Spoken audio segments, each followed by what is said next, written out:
नमस्कार, मैं नृपेंद्र कुमार और आप देख रहे हैं समाचार टीवी। अभी मेरे साथ मौजूद है उत्तम चौधरी जी और चलिए उनसे मैं मिलाता हूं कि अभी जो जिस तरह से कश्मीर में पहलगाम में जो घटना हुई है उस घटना के लेकर क्या बताना चाह रहे हैं। पहले तो सर हमारे चैनल में आपका जी धन्यवाद। आपके स्वागत के माध्यम से आपके जितने भी दर्शक हैं उन लोगों को मेरा प्यार भरा नमस्कार। आतंकी हमला पर जो आपका जो जानना चाह रहे हैं, सबसे पहले हम घोर शब्दों में इसकी निंदा करते हैं। जितनी भी निंदा की जाए वो बहुत कम है। और ये जो पाक अधिकृत कश्मीर है, वहाँ से जो लोग आतंकवादी यहाँ पर आके जो हमला करते हैं और आतंकवाद को अंजाम देके पुनः जो चले जाते हैं, सबसे पहले हम ये इसके जड़ में जाना चाह रहे हैं। जड़ में ये जाना चाह रहे हैं कि हम ये केंद्र सरकार से ये जानना चाह रहे हैं कि सीमा सुरक्षा बल आपके हाथ में है, सारा विधि व्यवस्था आपके हाथ में है, सारा प्रशासन आपके हाथ में है।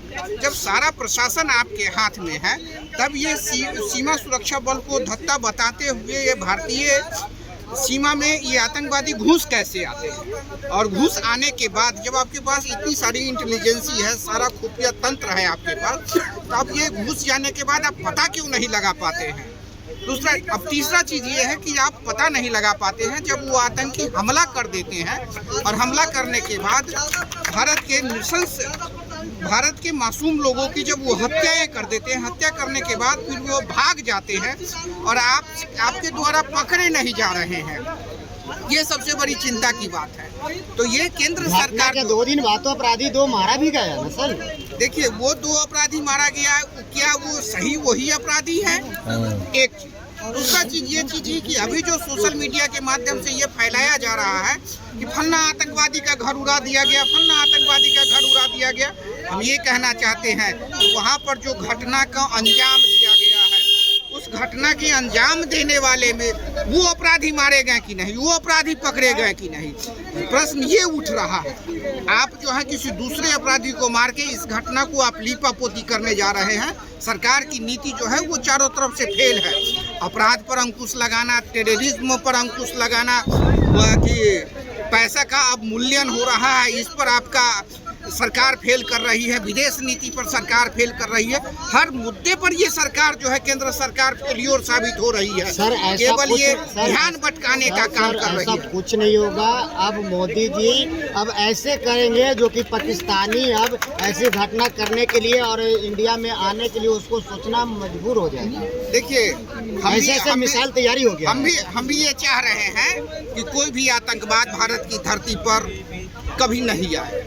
हम ये चाह रहे हैं, लेकिन और हम ये भी जान रहे हैं कि इनकी सरकार जो है 9 वर्षों से है, लेकिन इन 9 वर्षों में केवल इन्होंने बात बनाने का काम किया है। ये सरकार केवल बात बनाने का काम की है। और अगर बात नहीं बनाती तो जो लगातार पुलवामा हत्याकांड हो गया, पुलवामा में टेररिस्ट अटैक हुआ, उस पर क्या हुआ, फिर नया अटैक ये हो गया, और बार बार जो सीमा सुरक्षा बल के ऊपर जो हमला हो रहा है पाकिस्तान के माध्यम से, और इसके ऊपर हमला होने के बाद जो है ये सरकार चेत नहीं रही है। केवल ये सरकार गाल बजाने का काम कर रही है, सोशल मीडिया के माध्यम से ये बताने का काम कर रही है कि हम ये हैं, हम अलान है, फलान है, लेकिन सबको मटियामेट करके ये मुद्दा को बदल देने का काम करती है। सर, जिस कश्मीर में घटना होता है उसके 2 दिन बाद नरेंद्र मोदी जी का आगमन बिहार में होता है। बिहार की पावन धरती पर प्रधानमंत्री जी आते हैं और उनको शोक संवेदना प्रकट करनी चाहिए। एक तरफ युवा तुर्क के नेता राहुल गांधी अमेरिका की यात्रा छोड़ के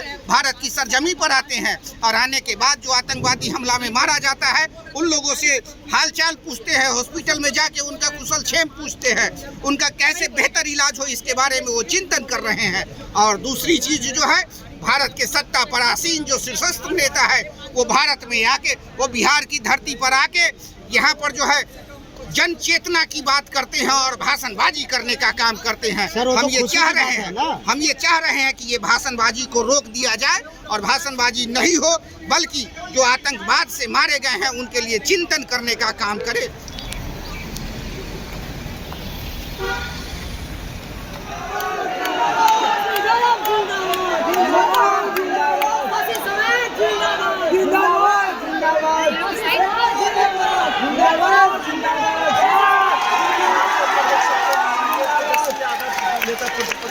जय